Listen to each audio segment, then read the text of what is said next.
Thank you to HUEL for sponsoring this video. More on them in just a bit. What is up there, citizens of the Reject Nation?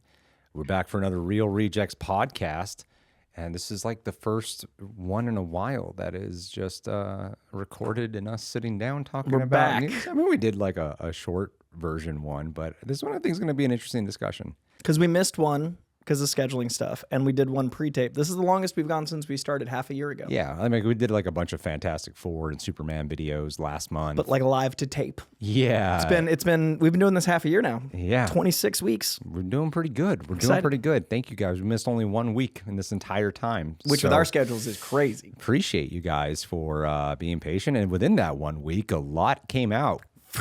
A lot of Spider-Man. They have been marketing, ramping it up, and letting the people of Glasgow just take photos and expose all of Spider-Man's little secrets. It's great. They were like, remember last time we were trying to conceal this stuff? Not this time. A year of marketing. They know what they're doing. They saw how they knew those leaks were very beneficial for them in a lot of ways. Another take. I think on top of that, Tom Holland really fought for this to be done practically because he expressed how stressed he was that No Way Home was shot on so many green screens because of COVID. Yeah. So I think this movie is going to be a lot more practical, on location, feel more grounded. We got that street level. I think that the benefit of that is marketing, but I think the film being shot on location is a creative choice. Oh, 1,000%. With the benefit of marketing. Yeah, because there's like going straight up to the fans and interacting with It's them. amazing. They want people to see what they're It looks doing. so good. It's really smart. The Spider-Man is real thing feels amazing. Like we're looking at photos of Spider-Man. I feel like J. Jonah Jameson. Yeah, it's so antithetical to what they normally do with their productions, where they're trying to like seal off from the public, but Bring they're it like, out. we want the public to see what we're doing. Let's interact with the fans. It's a unique way of filmmaking. So I thought for today's video, at least in my point of view, what I wanted to talk about is the state of, I feel like primarily Marvel, the state of primarily Marvel, of where they are in the industry, and if Spider-Man is capable of actually saving it or reverting it back. You did a video on your page talking about the optics when it comes to box office. I'm no box office analyst or anything of that metric, but I definitely have like opinions and feelings about the way things have been going that are not a testament to the quality, or an opinion about the quality of the films. Like, I loved Thunderbolts. It became one of my top favorites of Marvel. Fantastic Four, I thought was great. Even got great critic score, great audience score. But there's some realities that I'm like, I've kind of been getting hit with what I would quantify as a reality situation. So before we go into that, leave a like on this video. It's going to get real serious. So I feel like we'll talk about that, and then then we'll talk about Spider-Man, and hopefully swing this around. But again, I want to just have a dialogue here. I'm not interested in trying to persuade or some shit like that. I just want to have a real conversation. Is your opinion on the box office the opposite of my video? The thing is, I wouldn't say I think you are wrong. Do you want to give like a short metric, a quantification of what your video was about? The line of my video, Yeah. the 1 minute version of my 9 minute video is, I think we're looking at the box office inaccurately as pertaining to just superhero films. My big canary in the coal mine was actually Jurassic World. Jurassic World, I think, is fun and it's silly. It's another of the Jurassic Worlds, not a Jurassic Park. It is just as serviceable as the rest. I actually think it's the best Jurassic World. It is doing the least box office, both domestically and worldwide. Yesterday, Superman passed Jurassic World. Wednesday, 2 days ago for you lovelies. Jurassic World got passed by Superman domestically, and worldwide, it's only at 750. It will be the first Jurassic World to never clear $1 billion. Those movies haven't been quality, especially the last two, in a while. And so it's not like people go for those movies for anything except for the popcorn experience this one is. I think we're unfairly looking at just superhero movies. I think the entire box office has shifted.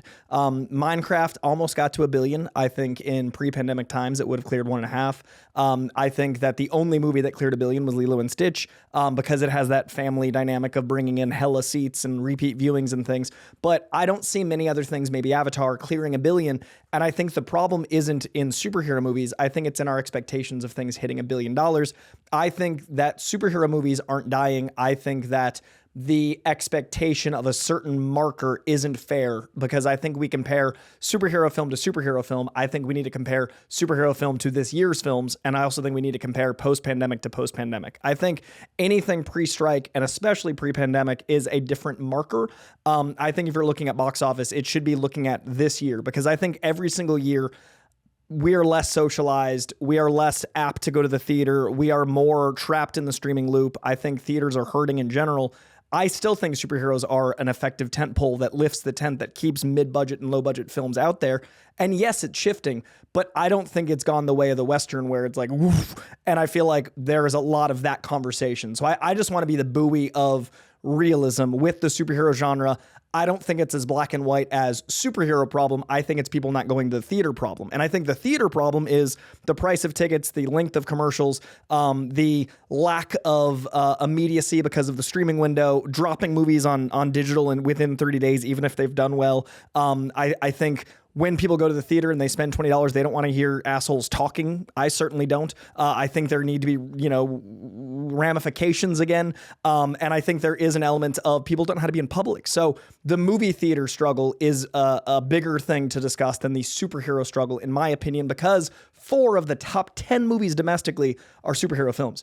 40% of our top 10 domestic and 4 out of the top 11 worldwide. We're talking like it is still almost half in both parameters. So in my opinion, it is not quite what is being advertised. There's so much, like, I wouldn't say I'm not going to go here and say I think you're wrong. And that's not all I'm going to say. I think you make a lot of really great points. And I agree, especially because we tend to black and white a lot of this context. And I don't want to black and white it either. I would like to kind of simplify a bit of where I'm coming from, though, first. Sure, please. I haven't heard your thoughts at all. I mean, before going into July, I don't think there's any denying it. So many people, we've even had the conversation here. We thought this would be one of the biggest summers ever. I thought it'd be a $3 billion month. I said it. So yeah, we all loudly. We all did. It didn't come close. Yeah. It's not going to. That's why Jurassic to me felt like a bigger marker than the superhero films. But sorry, I interrupted you. But Jurassic didn't have like the IMAX release. And, Jurassic is also a new, it's not like the fucking cast really ever mattered in Jurassic Park, but it is like a new start. And yeah, I think there's like a lackluster thing, but the fact that Jurassic World they are outperforming. That movie is outperforming Fantastic Four and Superman. Yeah. And it looks like it will settle on outperforming it. Domestically, Superman passed Jurassic. Yeah. Worldwide, Jurassic's at like 755, and I think Superman will hit 6. Yeah, I think Jurassic World is actually a profit. Superman is doing well. I think Superman's now in a profit. Yeah, it's finally gotten there. And Fantastic Four looks like it's going to be another Marvel movie that will be having a struggle. That's why I feel like a lot of this is actually around Marvel. I think the reality is that we have to kind of dissect a little bit is that they are a bit of a declining brand. You have 2 movies in a row that do have great critic score, great audience score, but Thunderbolts did not profit, and Fantastic Four is now looking like it's going to be having a struggle too. The second weekend wasn't as big of a drop-off as earlier predicted, but it wasn't as strong as it needed to be. Like, I think the 80% Friday was like, oh my God. And then Saturday and Sunday were good, making it a 67% drop. It needed to be like a 50 or less, though. Yeah. And that's the conversation of, even with word of mouth, not enough people saw it the second weekend to not be afraid. Yeah. But I do think at the same time, it's a budgetary issue and a theatrical issue more than the genre. I think we needed to have a different expectation for any film post-pandemic, not just superhero film. Well, yeah. If you look at like a lot of these television shows that go on for like forever years, generally the budget goes down. Because the people who stick around are only the diehards. Right. And that's kind of where Marvel's at right now. Because that opening weekend's big, and then the drop happens. Yeah, and so there's a lack of urgency to go see these movies. Disney Plus, man. Because they've shot themselves in the foot, and I'm kind of wondering, like, this is feeling a little bit irreversible at the moment to me. It's such a struggle for them. Like, Fantastic Four should, that's the thing that I feel firmly about. Fantastic Four should not be having this issue, but it is. And to me, that is a big testament to what is truly going on with Marvel. Like, the interest is nowhere near as high. I talked to a lot of people outside of here who don't follow Marvel anymore. People who are friends of mine who are just fans who don't do YouTube or anything, who used to follow all this stuff, and they're like, "Nah, I don't follow it anymore." Like the interest is, and sure, that's like a handful of people, but I believe results is the name of the game. I believe numbers are a really big thing to pay attention to. Like what you are saying is very true about. Still, when you look at the box office domestically and superheroes movies are still a big part of that box office. I'm going to go to a little bit what Christopher McQuarrie was saying when we're talking about, being a winner kind of mindset. When Mission Impossible, not Final Reckoning, Dead Reckoning, when it underperformed, everyone had the caveats. Oh, it didn't get a full time in IMAX. Sandwiched between Barbie, the Barbenheimer phenomenon. And Christopher McQuarrie said that him and Tom Cruise were there going, none of that matters. We should have done better. We should have done better. And that is how I feel right now, is there are movies like Oppenheimer, like Barbie, like Minecraft movie, like Lilo and Stitch that are pulling the numbers that Marvel used to pull. I put Sinners in there too. And Sinners, yeah, Sinners is a great one. But in terms of like the big numbers, at the end of the day, there are movies that are still doing that. Marvel is a fraction of that now. My only contestation is I wouldn't disagree with anything you just said. I don't think it's the same scale as before, but I think that it went down a comfortable 25%. I think all movies went down 20%. So I'm saying we need to look at the 5% as not 100%. Like it's a ratio that I think is the skew, right? Like I think there is a 5% drop off in the overall, but that's only because, there's a 20% of everything. Yeah. So I think all cinema has dipped, and it is dipped a little bit more, but not as big as I think people are saying. Yeah. Yes. True. That was the point of my video, is that I think that people are saying, oh my God, it's 25% down of what it used to be. But I'm like, yeah, but movies are 20. So like it's actually this big, and everybody's saying it's this big. I'm not disagreeing that it's not the same phenomenon. I'm not saying that not everyone Marvel movies used to feel like an event. We talked about Fantastic Four leading up, not feeling the same as we wanted it to. That last push, it started to feel big and special, but by then it was not a full 3 months of building hype. It was like a nice month of hype. Yeah. But I don't know that culture is going to let a movie have a 3 month, oh my God, again. Well, unless they're Spider-Man or Xmen, unless or Superman or Batman. Like that's a big problem, though. That is a massive problem because, there was a time where Marvel could introduce you to a new character. Guardians. And it would be huge. Guardians of the Galaxy is a perfect example of we can introduce you. Even, the Ant-Man movies were part of the lesser than big numbers, but they were still successes. Yeah. For Ant-Man, and now they are not capable of, I don't think they're capable of doing that anymore. And nor are they great with their television shows. Again, this is not coming from a place that wants to like capitalize on negativity. There is a gray here, and there's this, I am though feeling like the level of, it's a bummer as someone who especially loved the last two Marvel movies. It's a real bummer. Even though I wasn't big on Ironheart, that didn't perform well.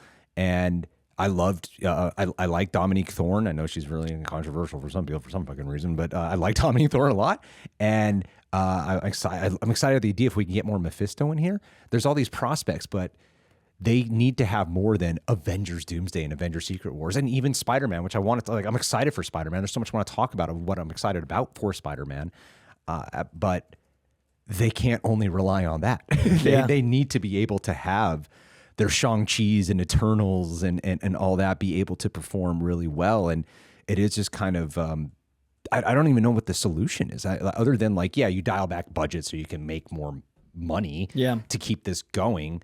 But they do need to have a different, because your conversation is so much about optics, right? And we do need to change the optics too at the same time about how do we frame the optics for the audience that this is still an exciting event. I feel like we need a real break from Marvel, honestly. I think a break after Secret Wars, but I also think there is a conversation to be had about so many people are lemmings. And so if the optics are what? Lemmings, they just follow each other off a cliff. It's a real problem of the internet of oh, it's not good, I guess I won't see it. I don't understand.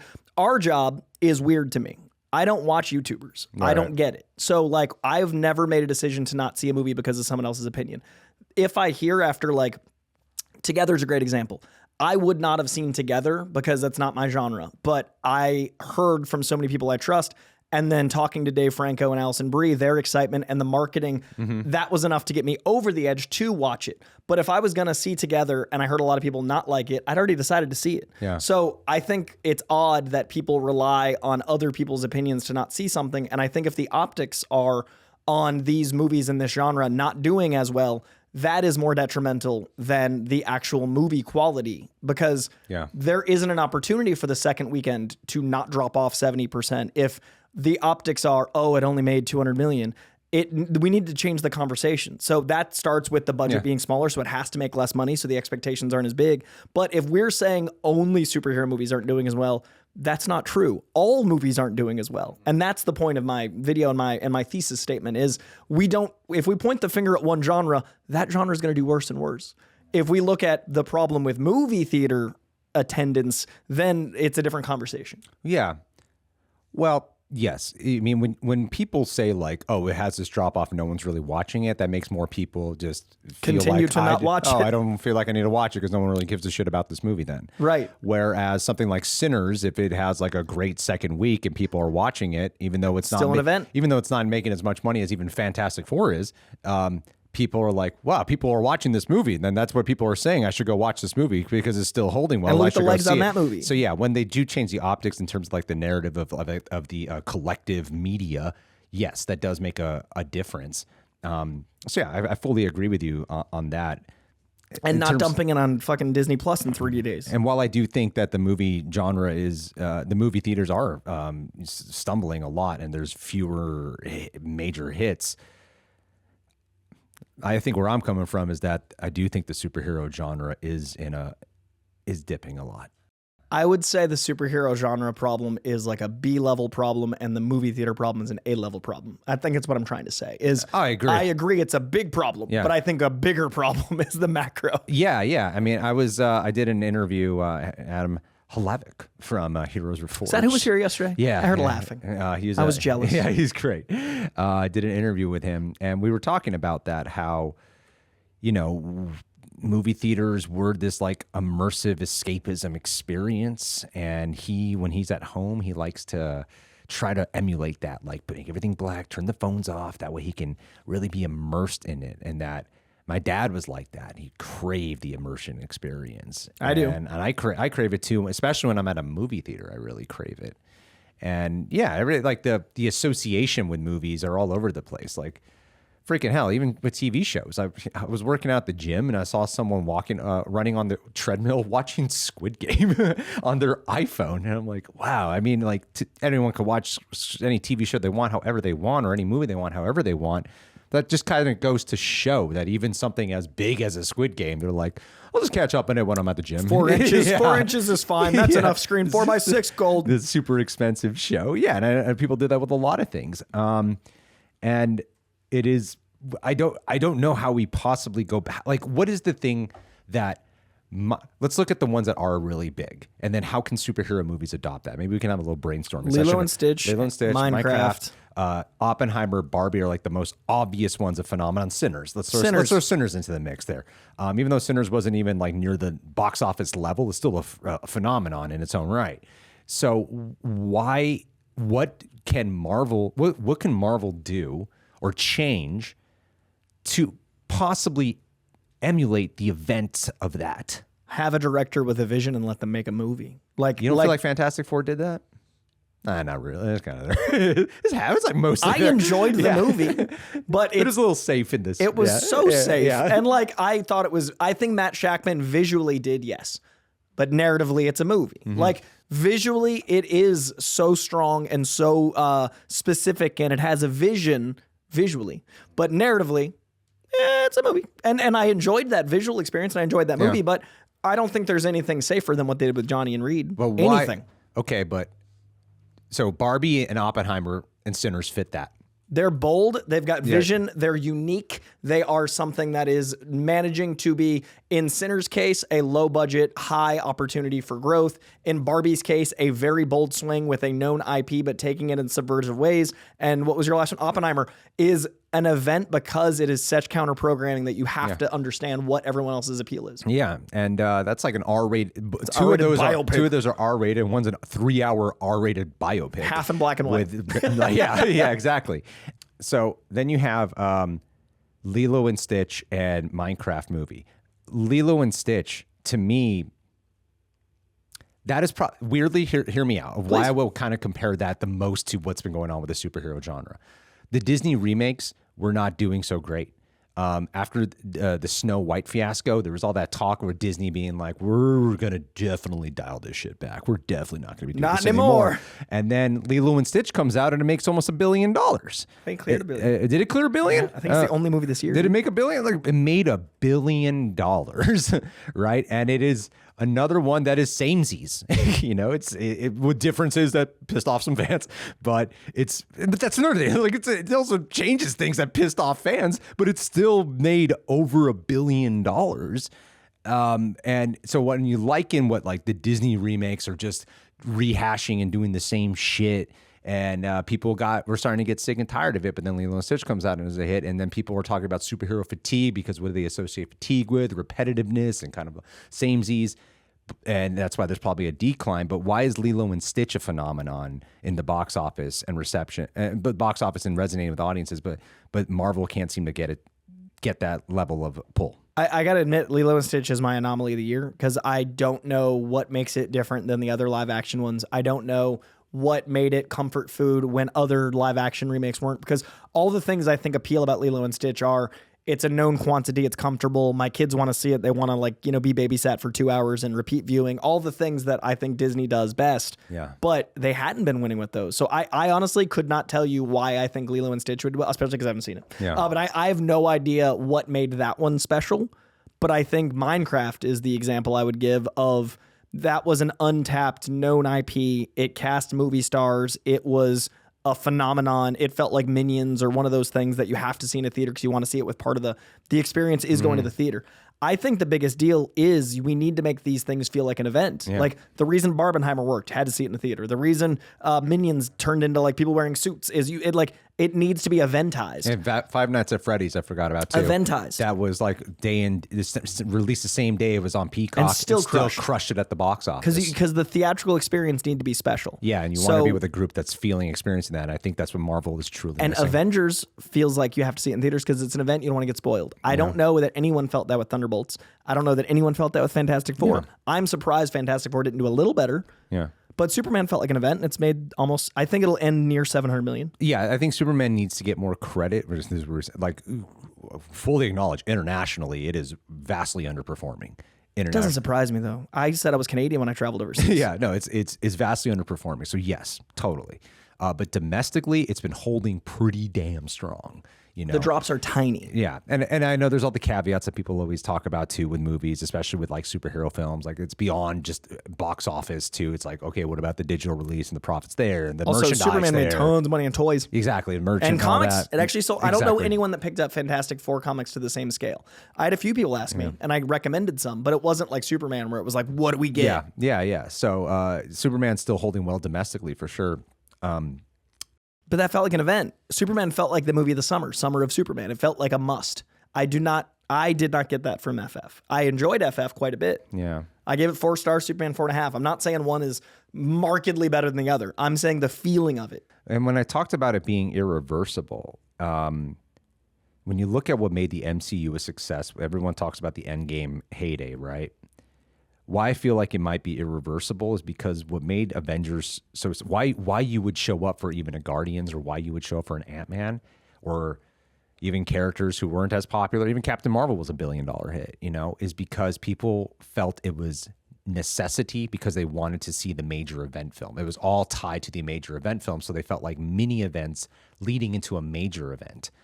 And this is where the Two Roads conflict comes into play because we're like, well, we don't want to just see movies that are only setting up for the bigger film. We want them to do their own thing, like a Fantastic Four. We want it to do its own thing, like a Superman.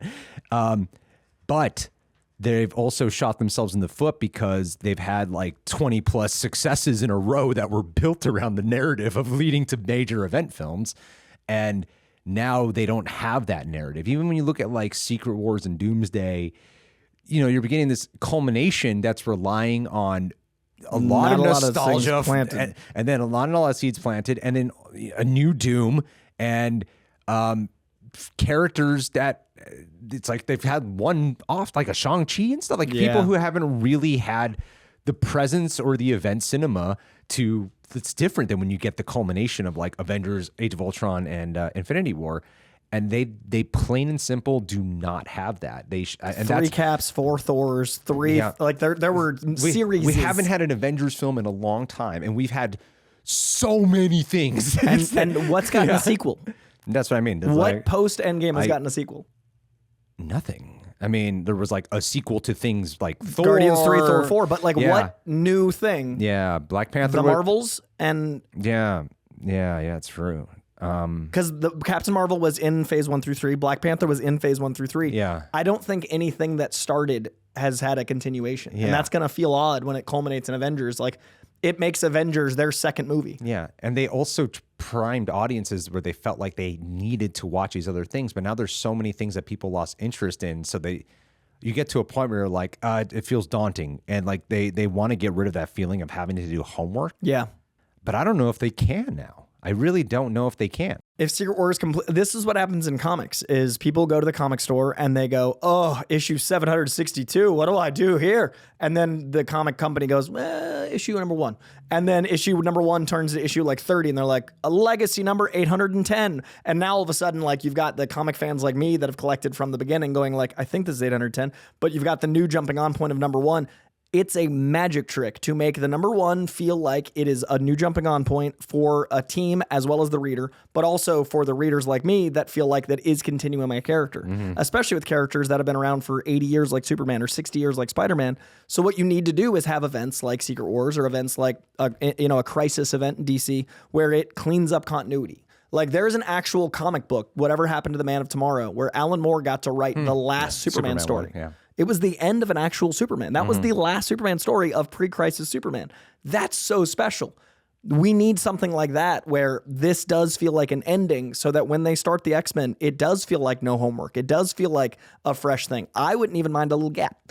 I mean, we need one. The problem with that is the internet wants now. Like, the fan entitlement is like, that comes out in 2 years. Like that, the people will. That's the concern. Look at the Batman. Yeah. The Batman's taking 6 years, and people are like, "Well, I'm gonna be dead first." The Batman script got handed in 2 weeks ago. It got greenlit. It's approved. It's going into pre-production. They start filming January 1. Nobody's talking about that. They were talking for 6 months about where is it now that it's happening. Not in the news, because it's not exciting to talk about success or good things. It's exciting to complain. So that's the problem with the optics: is we're making 10 videos about where's the Batman script. It's here. Where's the video about it? That's embarrassing for culture. So I don't think there is an opportunity to take time off, because then it's just gonna be complaint videos. Then that goes back to the bigger problem. This is hopefully why they pay Feige a lot of money. Hopefully he knows. How can Marvel really? This is not a good. I just don't think this is a good year for them. Like, while there's quality, Lots of quality. a good amount of quality, especially with the last 2 films. They've also haven't done themselves any favors with being like, let's just trying to get rid of Ironheart. Let's just try to get rid of Eyes of Wakanda. You know, I feel like there's another thing, right? There's like Wonder Man comes out this year. Brave New World was not received well and did not make money. And Wonder Man does come out this year in December, right? I mean, and Zombies. All right. Yeah. Okay. I'm just saying facts. I'm excited. I hope they make something really cool of it, because they made some really cool shit in that time. Like, but look at their future. X-Men 97 did huge. We get a season 2. I'm worried about it, but we get one. Especially with Bo DeMayo out there just like shitting on Marvel at any second to Kevin Feige. Just much as that's a whole thing. But like we get a Your Friendly Neighborhood Spider-Man season 2 next year. I think Your Friendly Neighborhood Spider-Man is one of the best things Marvel's done in a long time. That was another one though where they're like, let's just put it out. Dump it. Yeah. But hopefully after the success of the quality, they care. And maybe after Spider-Man, look at the hype of just filming Spider-Man. Yeah. Next year, we have an X-Men property, a Spider-Man property, a live-action Spider-Man property, and theoretically, if they somehow film it in time, a Doomsday. Those are all tentpole movies. Those are all their Fantastic Four or bigger. Arguably, all 4 of those are bigger than Fantastic Four, optically. So I think they're just going to have to play the hits. I think when a band goes on tour and they know they've exhausted all their, like, we're trying to experiment, they often play the hits and then they slowly sneak in new stuff. I think Marvel's going to have to play the hits for a while. I think it's going to have to be like a reunion tour or an Eras tour. Yeah. Like, I don't think they have the leverage right now to change their style. This is not going to be Meteora. This is definitely Hybrid Theory. Yeah. That was for John. Thank you, Coy. It's a Linkin Park reference Park, for you yeah. millennials. Linkin Park, yeah. But I remember like Meteora blew my mind because it was enough familiar but really different, and it was an incredible sophomore album. Mm-hmm. That is what I don't think they can do, and I think that's what they were trying to do with Phase 4, 5, and 6. Mm-hmm. I hope so. I hope they're able to bounce back. It's a bummer. I don't know what's taking the spot of it. That's why I'm worried about theater in general. I'm personally, like, my feeling is I'm personally bummed. Like, I have no issue with being like, oh, wow, I had expectation. The only thing I got right was, like, I felt like Superman would outperform Fantastic Four. I said that, like, before there were any trailers. And I have no issue with being like, oh, wow, I thought this would be like a $3 billion a month, but it's not. It has nothing to do with that. It's more like, wow, we're watching a thing that I really do love kind of flailing right now, and it's like it seems a little threatened, you know. I mean, sports teams, like, when they go from, like, look at the Patriots. Like, Patriots were a dynasty, and then they got rid of Brady, and then, like, that's a very specific reference for Boston fans only. But, like, you have to recalibrate everything in order to become that dynasty again. And sometimes it doesn't happen. Sometimes it does. Like, the Red Sox came back after all those years and, like, reversed the curse, and they made themselves a dynasty again. But a lot of times people would watch the Red Sox to see them almost win. Yeah. I don't know if Marvel can survive that because of the difference of cost. If you're making $100 to $200 million gambles, whew, but if you start making $80 to $120 million gambles, it's a little bit more leverage. And the people that will show up guaranteed opening weekend, that's what you need to make sure you rebuild. Yeah. But I'm worried, like, and with my video notwithstanding, I'm still aware that we might not ever get that feeling again we did with Endgame. I'm still aware that No Way Home is such a special event feeling. I want those back. And selfishly, like, I'm such a comic book guy. I don't want to see the comic book movie genre fizzle. Me neither. I've been falling more and more. I'm still reading the Fantastic Four comics. Like, I'm falling more and more in love with comics. And I think that's why it hurts even more. Because now you've joined the cult. Yeah, I think before I was just reading comics when I'm like, oh, I have to because of this thing coming out. Now the good thing is comics aren't going away, and that's what, like, there will always be great comic stories that might get adapted. My thing is, like, the reason I'm worried about the macro is I don't know what's replacing comics. Like, I don't know what the next big event thing is. I think what we need. Sorry, I'm really sorry to interrupt. No, I've interrupted you a ton. I apologize. I don't want to lose this thought. I've been rewatching Gen V because we're going to be covering season 2, and I forgot how good that show was. I totally forgot how good that show is. And I also started Pam and Tommy because I've loved Seth Rogen, and I hadn't seen this. It's fun. It's a great show. I didn't know Craig Gillespie held that show either until his name popped up. I'm like, oh, cool. Sebastian Stan. And I told you. Yeah, he's amazing in it. And so is oh my God, who's the girl who plays Pamela Anderson? Lily Collins. She's so good too. Anyway, I'm bringing that up because and Seth Rogen was produced that show. And I think Seth Rogen and Evan Goldberg should make a big superhero movie. I feel like if they got involved in, like, a DC one or something, I think they would actually, something like their voice could totally make a difference. Their work on Preacher, The Boys. I told Seth to his face he was the Kevin Feige of TV, and he's helped me get through a lot. And he like did the Seth laugh, and he's like, "Thanks, man." And I was like, "Are you ever do a movie or something?" He's like, "I don't know." And I was like, "Good lawyer answer." But, like, I want him to more than most things. And he reads comics still, like, obsessed. Yeah, he goes to the actual comic book store and stuff. And I think they need someone like him to do it. I feel like they should give Edgar Wright another chance. This is directors with vision. Exactly. You get those kind of guys to come in here who know fans well, where you hear they're doing something. You're James Mangold, who loves Swamp Thing. Yeah, like, I think James, like, this is gonna, people are gonna be like, I don't care. This is what I think James Gunn is doing well, and I think that's what Marvel is starting to do well. I do think Matt Shakman had a vision and mostly got to do it, and that was beautiful. The reason I say mostly is I do think cutting 10 minutes out of the opening and getting rid of that montage hurt the film, and that took away its specialness. I think the Russo brothers are a known quantity and do team stuff well. That's going to be a specific vision. I think Destin Daniel Cretton getting Spider-Man is a huge correct swing. Reject Nation, I have officially lost over 45 pounds this year. I am still working on a couple of extra goals for body composition development, but I'm proud to say I've done it with no injections, no crash diets, just pure discipline, consistent training, and fuel with HUEL. But yeah, when I started back in January, I was like 218 pounds, and now I'm averaging between like 171 to 173. And one of the things that's helped me genuinely stay on track with having such a busy schedule, especially now that we have this like office away from my home, I got a fridge right over there that is packed with so much of this. HUEL's Black Edition ready to drink.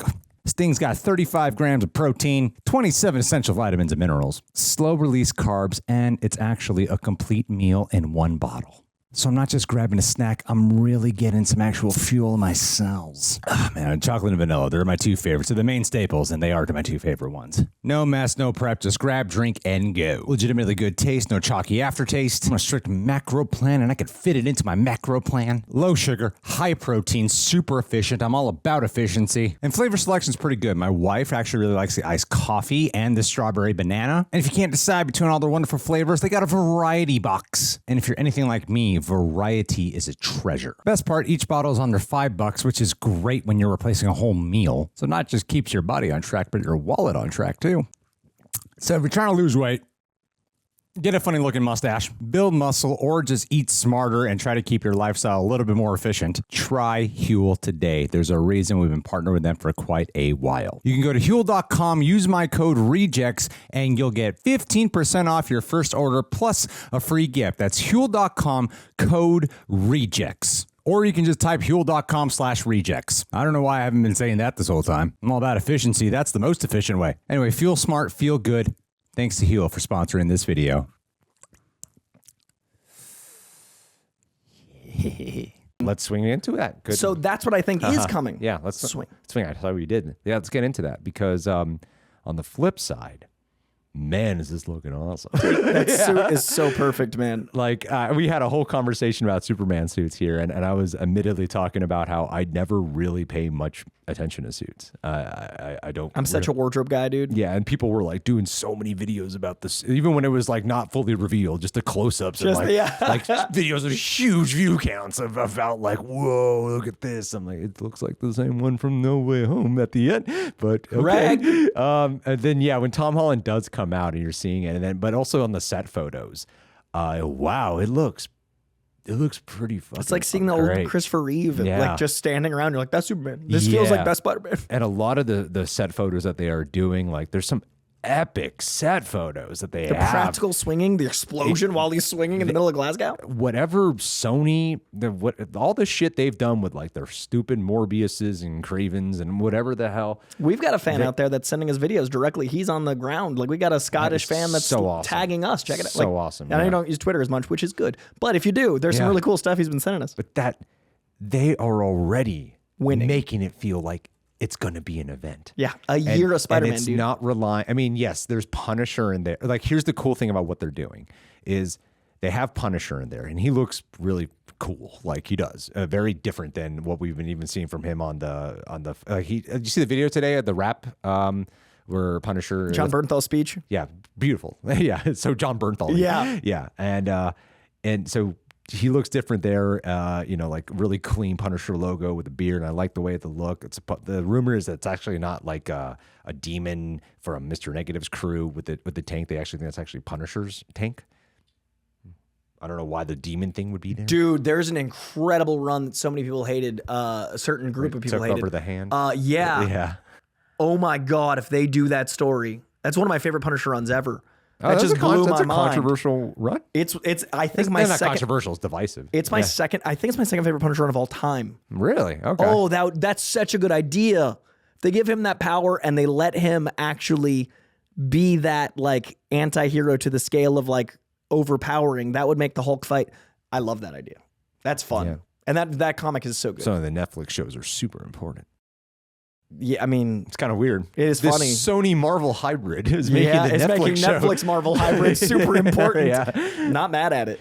But so while they have that, and while you have the announcement of Hulk, this is what's so cool about why this is feeling like an event is because it's just Spider-Man. That's the thing that's making it feel like an event. It's August Spider-Man. 8th, right? I have no idea.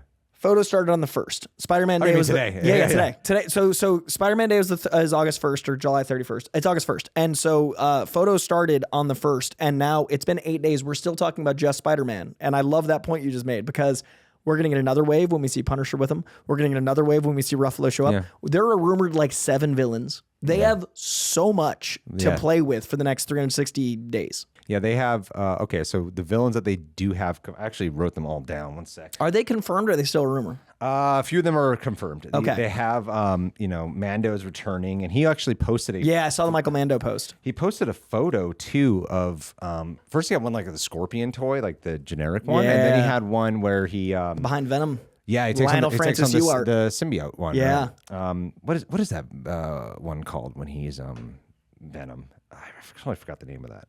It escapes me right now. I read it. It's pretty good. Matt Gargan with Venom is exciting. I think that'd be a fun way. If you bring Matt Gargan in here, make him a viable threat, introduce the symbiote in Secret Wars, have Spider-Man 2 have the symbiote maybe leave Gargan, go to Spider-Man, or have Spider-Man first. Just use that in some way and do a trilogy that leads to the third movie having Venom. That'd be awesome. Okay, so yeah. All right. Here's who they have. Punisher is in here. Hulk is confirmed to be in here. Yep. Things we have already dissected on this podcast before. Okay. Villains. Scorpion. So excited. Ramrod. Yep. Tombstone. Yep. Tarantula. Boomerang. Street level for days, utilizing a lot of the goodwill from your friendly neighborhood Spider-Man. A lot of villains you could, like Ramrod won't be a major player, but he'll be good for like a montage. I think it's going to lean into the crime element because, I mean, when I hear Tarantula and especially Tombstone, I think street level crime that's going to probably lead to, because Punisher, Kingpin. And then there were set photos today that did have Zendaya on set, and they were Is she just there as a fiance? no, it looked like they were actually filming a scene. Oh, okay. Because they're real life traveling together. Cause, Yeah. I mean, it's Zendaya on set, and there was like Aunt May's tombstone. Oh, wow. So she's definitely dead. Yep. Can confirm. Can confirm she died in that last They movie showed her where body. she died. I think she died. He's not making a deal with Mephisto to save her this time, or Sasha. maybe. Yeah, by the end, who knows? That's how we got a brand new day. Yeah, that's technically, yep. And then Tombstone could could work. I kind of feel like if I had to guess a plot, especially with Scorpion coming back, I think Mr. Negative will still be in this movie. And I feel like Mr. Negative, I mean, if they do like Punisher in the Hand, that might be a little much to have all this in here. But I think Mr. Negative is forming a team to take on Spider-Man in some way. And some of these villains might be just offed. I think Mr. Negative corrupting Hulk finally back into Rage Hulk is coming. Yeah. If for Mr. sure. Negative's in here. For sure. I don't know why he would have the personal vendetta this time against him, but Scorpion was out for revenge. Scorpion, that's how his post-credit scene in No Way Home. Long ago in Homecoming, yeah. That's how it ended. So he was definitely going to be out for revenge. Mr. Negative is a really personal villain. I think this is going to, and some of these other villains I feel like will just be like done with in this movie. And montage. Not be important at all. Montage, something kind of fun. But I think this is setting up a way where we could actually get a genuine Sinister Six. 100%. Yeah. And like Tombstone could stick around, and I could see that leading to Kingpin. I could see all of this building in a big way. I could see Venom by the third movie. I mean, finally, they did have the symbiote in No Way Home, and yeah, I think they could actually pull this off. And with Destin Daniel Cretton, who's a huge Spider-Man fan, who has a visual eye, who does such good choreography, I cannot wait. Like, I still to this day think the best web swinging is Amazing Spider-Man. Say what you will about those movies. I think when he's Spider-Man, some of the writing has some problems, but the physicality of Andrew Garfield Spider-Man and the web swinging and the use of Spider-Man's powers, it's perfect. John Watts was, I don't know why he was so hated web swinging. emphatic on the whole idea of like that, because even looking at just these like cameras of the web swinging, it looks incredible. And it's like the least done thing ever. Yeah. It's just us watching someone watch a swing. It is like I'm watching like someone on an iPhone recording this shit. And I'm losing my mind. And it's looking so awesome. Like, oh my God, it looks like Spider-Man is Yeah. swinging through the streets right now. It is really cool. And I like John Watts' Spider-Man. I did find that was missing. The swinging does not stand out at all in those movies. I don't remember moments of swinging. No, the they movies don't. are good. Yeah. I don't like revisionist history. I still think No Way Home is exceptional. I miss him swinging. Yeah, no, the swinging is a big like Toby's have a great handle on the swinging. But yeah, like he's like swinging away from the explosion. I'm like, wow, this looks so cool. The shot when he's coming around the building and he's just got all this vert, I'm like, it's Spider-Man. And it's also like a cool way to promote it in the Tom Cruise sense. Yeah, of like stunts. they're really doing it. He's Yeah. really doing it. And we're having this reversal go back of we want more practicality. I think that's so healthy. And with Spider-Man to pull off the swing to make you feel like the way you want to watch Superman and feel like a man can fly, you want to watch Spider-Man and feel like a man can be zipping around the city. I'm already feeling that from freaking footage of someone's iPhone. Yeah, the Scottish people running around with cameras has me more excited than any promo I've seen for other movies. Yeah. And Yeah. like, I think it's so exciting that like Scotland's getting their own. There's something really special about Glasgow, and I wish it was in New York for just the authenticity of Spider-Man's sake of Manhattan. But there's something really special about getting to see a new city in this way. Like I've never been to Glasgow and seeing this much of the city, like what a beautiful place, and Spider-Man lives there. Like it's been so fun as a fan. Yeah, and Tom Holland as Spider-Man to be interacting with fans is so Spider-Man. Yeah, the kid that like the high five kid. Yeah. I watched so many of that family's TikToks because like the kid is a huge Spider-Man fan and they put up like a little montage. And there's a POV of from the kid's hand high fiving Spider-Man. I'm like, this is the one good side of TikTok. Is like we get to see every angle of these great interactions. And I'm so used to even Twitter being, you know, the consistent place you go to when you want negativity. And it's fairly positive. Web slinging is a pretty universal hype. Like this is kind of unusual for a comic book not thing wrong. on X, formerly known as Twitter, to be suddenly like, whoa, look at all Joy? the praise this is getting. And that one shot of him from the back with his like head slightly down with all the cops and stuff, like that Epic, aura yeah. shot, man. Yeah, and it's not being sold. Like that's the cool thing is it's actually being sold on Tom Holland again. Yeah. It's not being sold on like, hey, are we going to get Toby and Andrew coming back? Are we going to be? I'm here mainly to see Punisher or Hulk. This is about Spider-Man, the central MCU Spider-Man, and I love that the hype is around him returning. Yeah. because that's what Spider-Man needs. Yeah. and that's what Marvel needs. And I don't know. Would it turn the tide though in all this, or will it be a one-off situation the way how No Way Home was almost sort of? Because like No Way, there was the dip in everything was. It wasn't like as sudden, right? It was gradually. Quantumania, it was Love and Thunder. Because even with the show side, people always talk about all the shows and too much homework. But when that first started, WandaVision was huge. It wasn't a problem. WandaVision was a phenomenon. Loki was massive. Falcon and Winter Soldier was good. Maybe not the biggest hit it needed to be, but it was good. But we had 2 out of 3 that were huge. And that's how the movie started. Yeah. Iron Man, huge. Hulk, not so much. But then Iron Man eventually, 2, pretty big. Iron Man 3, huge. after No Way Home, that's when dips started to occur. I also think next year it's an Avengers Spider-Man year. I think the conversation you're having right now with worry, I will feel if December next year we're having this talk, I'll be worried. Yeah. But like if Spider-Man doesn't do well, it will. If Avengers doesn't do well, that I'm curious about. Yeah, it's more like, okay, but afterwards, will they be able to get you to watch an Ant-Man? Will they be able to get you to watch a Guardians of the Galaxy? I think they should focus on X-Men. I don't think they should focus on their no disrespect B and C list characters. But even They have enough A-list characters. well, they've also introduced some B and C list characters that Became that A-list. deserve more Yeah. attention. You know, they've introduced stuff like Shang-Chi. Yeah, I do hope we get more Shang-Chi. I don't think he will, but I think he elevated through. I think cinematically Shang-Chi is A-list. Yeah, I think Kamala Khan. Iman Vellani is one of the best castings they've ever done. I think we're more likely to get an A-Team or a Young Avengers or Champions with the Kate Bishops and the Iman Vellanis and those. Oh yeah, I love Kate Bishop. Same. I think like Haley Steinfeld's incredible. I like Yelena more than I like Natasha. And I think that is likely. A new Avengers, a Young Avengers, and an Avengers going into Doomsday. And what we get after Secret Wars is the question, but they need to make sure those are quality. They need to not just do well. They need to be good so we feel like they're important again. Because, yeah, Feige's out here saying, like, Endgame was about endings and this is about a new beginning, Secret Wars and all that. I think it launches a whole new universe. But how do you pitch that to an audience who has already lost? I don't know how to even, as someone who follows this, wrap my head around the idea that this is about a new beginning, because I still feel like I need all this other context. Because it's also there's no way it's only just a new beginning. It's also an ending. You make Doomsday a big conflict, and you make it a villain story, and you try to do even more than the Thanos thing with Doctor Doom, because we're just meeting him there. But then you make Secret Wars about the conclusion of all of that, and the last act is like half a start. Like you wrap things up, but you put all the new Xmen in Secret Wars. You put all of the put Miles in there maybe. You bring in all of the people, like the new Iron Man and Captain America in Secret Wars. Yeah. And you end the movie with them all launching at once. You make the biggest Hall H panel of your life the end of Secret Wars. And then you go like, but you got to make all those characters immediately lovable. You got to care about the X-Men. You got to care about the new Iron Man. You got to care. And that's a magic trick, just like I was saying in the comic books. Like making a new number one has to do the impossible.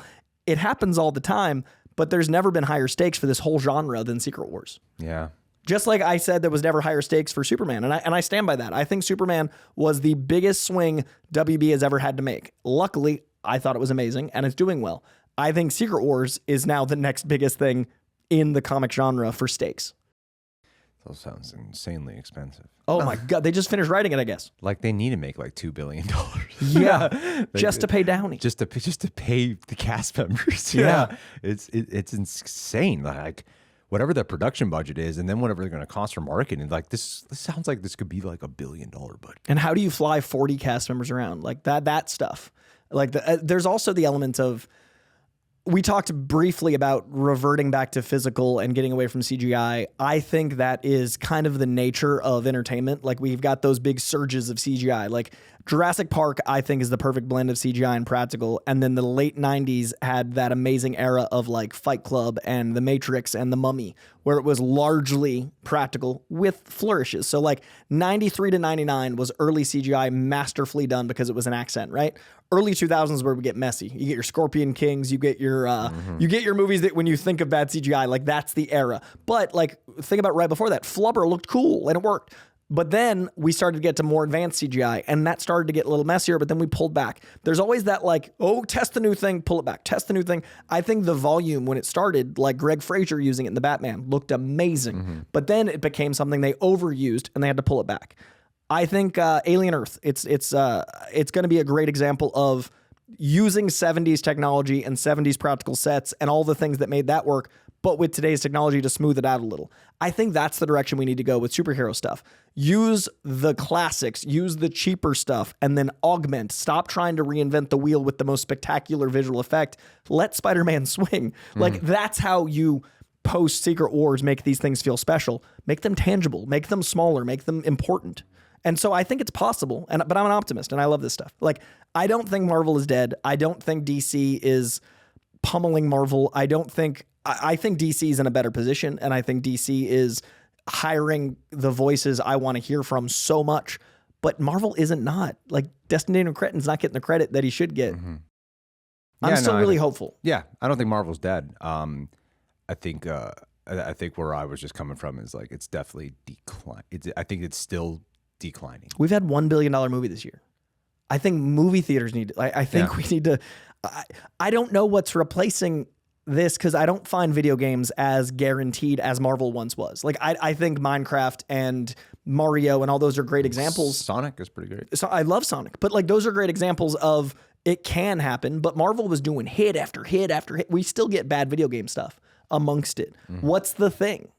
Like, what's our culture thing? Like, the 90s had sci-fi, the 2000s had, like, dirty comedy, the 2010s had superhero stuff. I don't feel like we have a cultural thermometer right now. So that I think until that happens, I'm not as worried for Marvel going away. Well, that's why I wanted Seth Rogen and Evan Goldberg, because I think they know how to craft something that's not about saving the world, but making stakes feel like that. Yeah. You know, that's why I think that's why The Boys is so great, because it is like technically saving the world, but it's not like big superhero battle purpose film. And granted, like they're just producers on it and they've been writers.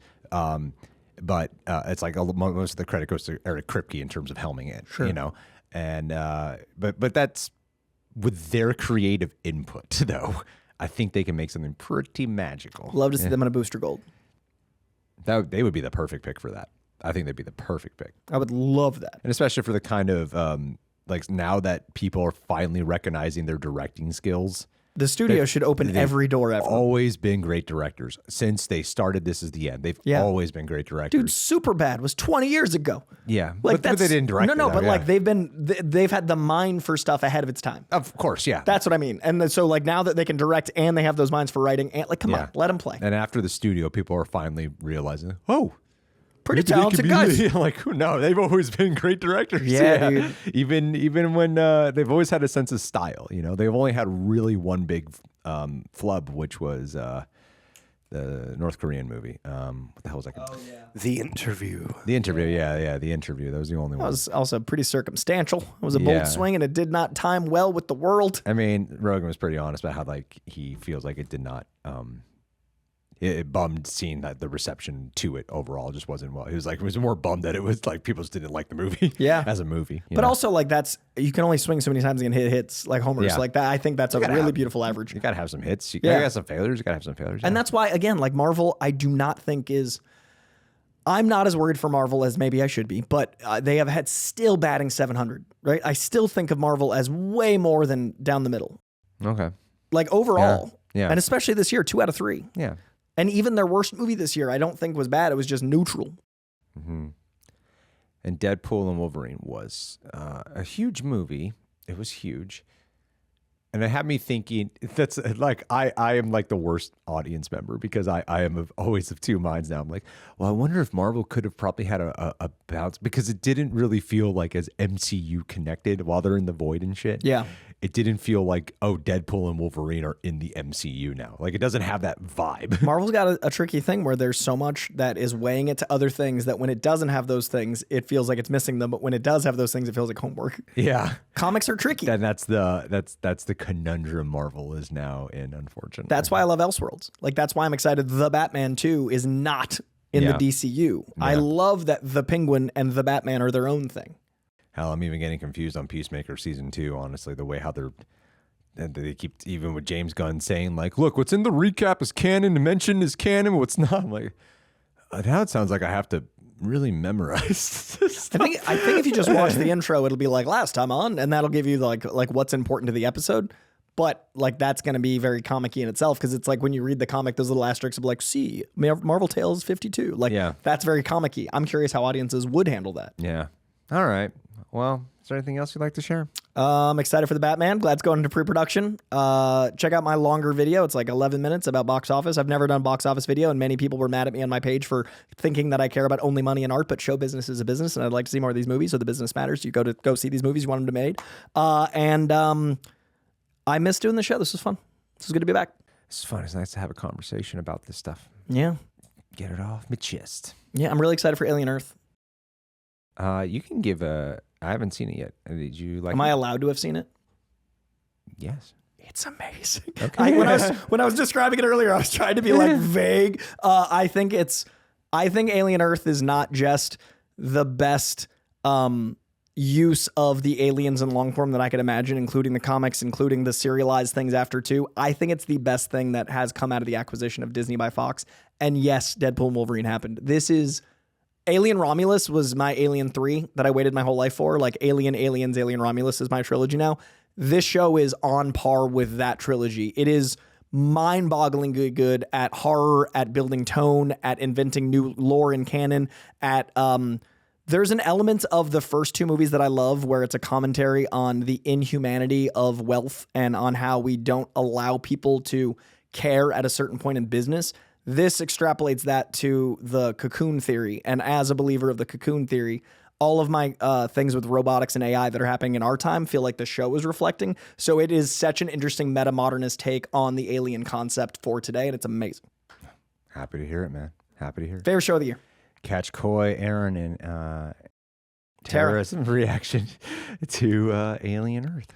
All right, man. Well, we'll get out of here. Oh, wait. Do we have questions? Oh, my God. I didn't even look. Oh, my goodness. Let's pull them up. It's been such a while. I do have an appointment. When's your next shoot, Coy? 2:30. We got 10 minutes. I'm golden.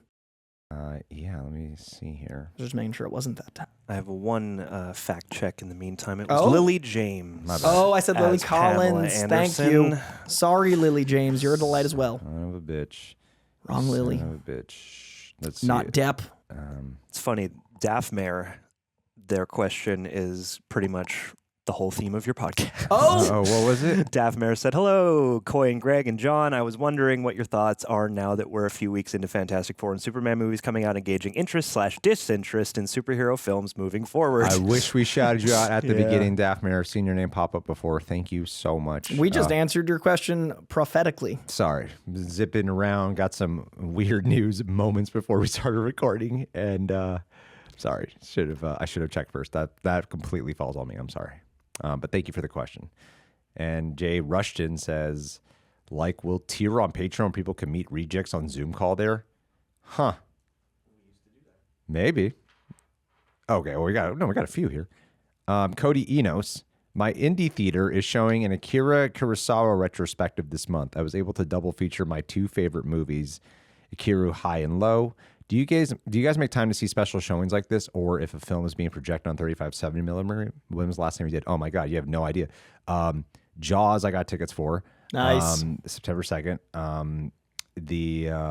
I had tickets to see Sunset Boulevard this weekend, but I was so sick. I couldn't go. I was really fucking bummed about that.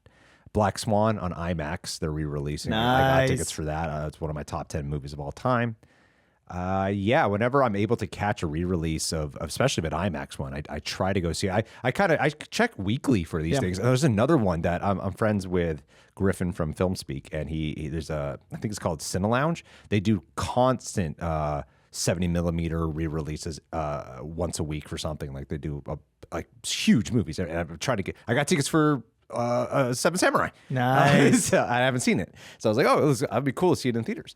And so yeah, I love the re-release. Spiderman 2.0. Everyone, yeah, I got the Spiderman 2.0. Yeah. I try to see everything I can as well. I think we both love the theatrical experience. I love supporting the theaters. I love Hollywood Forever Cemetery quite a bit, and this Saturday they're playing Lost Boys, which is one of my favorite movies of all time, and An American Werewolf in London, which I've never seen. So they're doing a sleepover double feature, so I'm going to try to go to that. Any 70 millimeter, like Interstellar and all the big re-releases I try to catch. I saw all of the Spider-Man when they re-released it last year with my fiance. She had never seen them, so it was really cool to watch them for the first time with her, and I will do anything I can to see those, but I'm actually trying to start hosting those. I'm trying to do one at the end of this year for my tied for favorite comedy of all time. If you know me, you know what that might be. It's the 20th In anniversary. Bruges? That's the tie with this other movie. Oh my God, wait, I know it. Give me the first letter. K. Shane Black. Kiss Kiss Bang Bang. Yeah. It's the 20th anniversary of Sorry. Kiss Kiss Bang Bang. So I'm trying to do something for that. And then next year is the 25th anniversary of one of my favorite movies of all time, A Knight's Tale. So your boy's trying to get nice. Good me one. and Alan Tudyk to bro out and do a little repro. So yeah, trying. Okay, I got tickets also for. This is how I treat myself since I have to skip more movies for the channel here. Shin Godzilla, they're re-releasing in 4K. Oh, you're going to that too? Yeah, I got tickets for that. What theater are you going? I got to double check. It's on Wednesday. Is mine on Wednesday? I'm August 14th. I'm at Burbank 16, right down the street here. So John's also going to Shin Godzilla. Teenage Mutant Ninja Turtles. Nice. August 17th. Going to that. So yes, we do. yeah, no, I get more excited about these than I do some other It's so comfortable. some new movies, honestly. You know you love it. It's kind of nice. Especially if I haven't seen it in the theaters. Yeah. Like when we were young, much younger, John hadn't seen the Godfather movies. Oh, yeah. And it took him to go see Godfather 1 and 2. That's It was cool. an ArcLight re-release, I believe, right? Was it Yeah. ArcLight? Yeah. Oh my God, it was amazing. I'd never seen Godfather in theaters, and especially part 2. I was like, wow, this is great. I love when they do, Yeah. like, I hope the Batman plays before the Batman 2. I love when they do re-releases like Yeah. the week before so you get hyped again. Yeah. They're doing that for something. I was talking with Adam that we're hoping they do that for Prey. Let Prey get Man, it deserves a it. theatrical release before. Because we got lucky to see it in theater. No one else did. Yeah. Oh, sorry, we went to the premiere. But yeah, okay. So we got one more question and we got to get Coy out of here. Phoebe Kens, I recently read Superman for all seasons. Oh, thank cool. Oh, it's so cool. Love to hear that. That makes me so I happy. said, think cool for the first time and kept thinking about when Clark went for a haircut and his hair broke the clippers. Then I thought about how many iterations of Superman uses eye beams reflected on the mirror to shave his face. All this time, I thought it was just a fun nod to using his abilities rather than a razor, but after reading the comic, it dawned on me that his hair follicles are just too strong. What are some of your favorite guys' favorite ways in which Superman's super abilities are highlighted in everyday life? I like when he uses his ice breath to like cool something down, because I would do that with like coffee. Yeah. I'm a sucker for like a like that's just so like boo-doo-doo. Yeah, that's kind of hard to beat. Oh, wow. Ooh, I don't know if I've paid much mind to that, honestly. Like the day-to-day stuff. Yeah, I don't know if I've really paid attention to that like too much. I'm trying to think of like even key moments. Like traveling in Birthright, it just pops around. Like he flies to get to like places. I always thought that was like, I mean, yeah, like shit like that. Of course, like, you know, that's why I've always wanted super speed. Yeah. So that I could get anywhere. Like the powers I've always been drawn to are things that would save me time. efficiency. Yeah. My place would be so clean. Like teleportation, all that. Yeah, if I had super shit speed, like that. my place, immaculate. Flying speed, teleportation. Like Yeah. that's what I'm drawn to. Or Professor X abilities to Someone clean my house. Yeah. I would be spinning the world backwards constantly so I could fix things I forgot to do. Oh no, the sound. Oh wait, we're good here. Why'd they turn that sync on? What do you mean? There are no glitches here. Wiring was immaculate. But yeah, with the shave, that is true. Shaving's a good one. That's like the classic. Yeah, I can't think of anything else. I'm sorry, but yeah, there's a good one you pulled there. Anyway, yeah, Watch Smallville. It's all that. that is true. Smallville is Clark Kent using powers in very normal ways. Thank you guys for being here. Thank you for the questions. Thanks, Coy, for having this talk with me. I hope I uplifted your spirits slightly. You did. I went from dejected to more hopeful. Spider-Man's giving me hope. Dude, it looks so good. Feeling I want. I can see the shill comments now, but I don't care because I love this stuff and I'm happy. I'll run it by you now on camera. Editors are not here next weekend. We might need to do a live. Let's do live. Yeah. Same time? Yeah, Friday probably. Okay. Yeah, we might need to just because I don't know if we'll have. I don't know. As long as we're having the same type of conversation, that's what I dig. I won't have the bandwidth to edit. Let's do it next Friday. Yeah. So we'll let you know. Sweet. All right. Thank you guys. I'll talk to you soon.